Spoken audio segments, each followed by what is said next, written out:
Last week, the team competed at the Windsor Team Challenge, international competition versus a couple of top programs in Canada, Windsor and Western Ontario.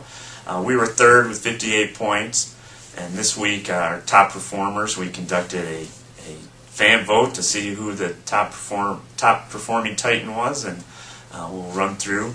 Our first performance of mention is our 5K runners went over to Grand Valley to get on the big track, and Edwin Gay had a nice performance. His fastest indoor time, second overall, he ran 15:29.72 for 5,000 meters.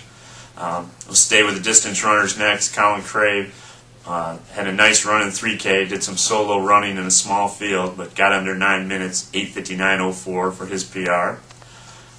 Sprinters next, Vashon Landrum had a nice 300 performance, 35:90, which is our sixth best all time. And we had a couple other fast ones that we set the school record for DQs in an event because we had a little trouble staying within the lines.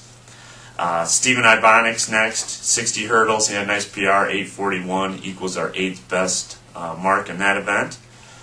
Picked up a couple of international wins. Eric Lewis won the weight throw, 55 feet 2, which is 16 meters 82 for those metrically inclined.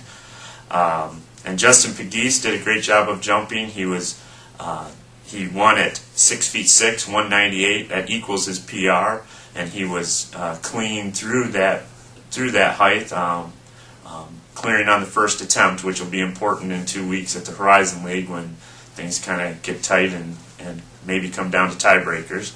But our fan vote performer of the week this week, the distance group has spoken, and Alex Harris wins that with his 8:46.96 3,000 meter. He was runner-up with a nice race, kind of typical Alex, a little impatient early, maybe faded out a little bit too much in the middle, and then finished strong for a great run.